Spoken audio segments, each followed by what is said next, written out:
সরকারি চাকরিতে কোটা সংস্কার আন্দোলনকে কেন্দ্র করে সারা দেশে সংঘাত ও সহিংসতা ছড়িয়ে পড়ার জেরে গত ১৭ জুলাই মধ্যরাতে বন্ধ হয়ে যায় সব অপারেটরের 3G ও 4G নেটওয়ার্ক পরিষেবা। আর পরদিন সন্ধ্যা থেকে বন্ধ হয় ব্রডব্যান্ড সেবা।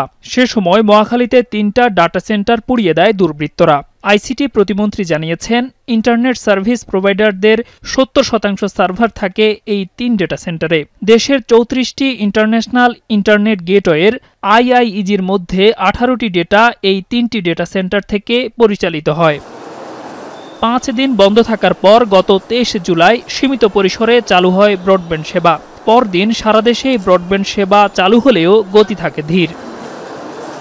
ইন্টারনেট না থাকায় ব্যবসা বাণিজ্য সহ সব খাতেই প্রভাব পড়ে। এমন প্রেক্ষাপটে মোবাইল অপারেটরদের সংগঠন এমটবের সঙ্গে বৈঠকে বসে সরকারের ডাক, টেলিযোগাযোগ ও তথ্য প্রযুক্তি বিভাগ ও বিটিআরসি।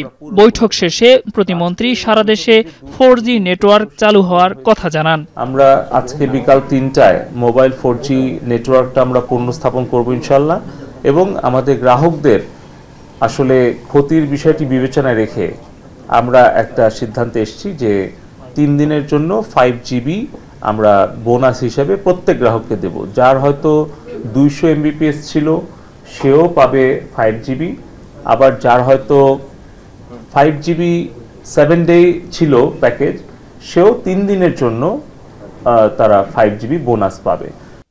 প্রতিমন্ত্রী জানিয়েছেন, বাংলাদেশ কখনোই ইন্টারনেট থেকে বিচ্ছিন্ন হয়নি। কেপিআইগুলোতে কেবল ইন্টারনেট ছিল না। 3 দিন আমরা অধিকাংশ আমাদের কেন্দ্রগুলো বিশ্বের সাথে ইন্টারনেট বিচ্ছিন্ন হয়, কিন্তু 3 দিন সম্পূর্ণ বিচ্ছিন্ন না হলেও আমাদের জরুরি সেবাগুলো, জরুরি কার্যক্রমগুলো, আন্তর্জাতিক যোগাযোগ আমরা রক্ষা করতে পারি।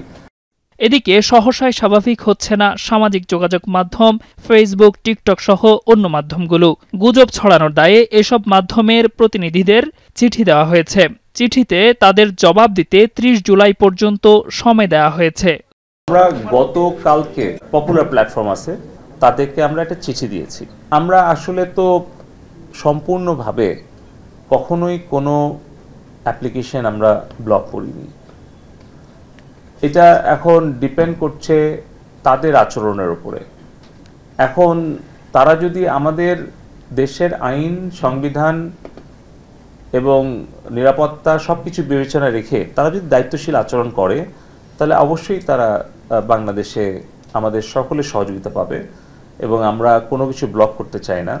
এদিকে VPN ব্যবহার করছেন অনেকে। ব্যক্তিগত সুরক্ষা ও নিরাপত্তায় যা ব্যবহার না করার অনুরোধ জানান প্রতিমন্ত্রী।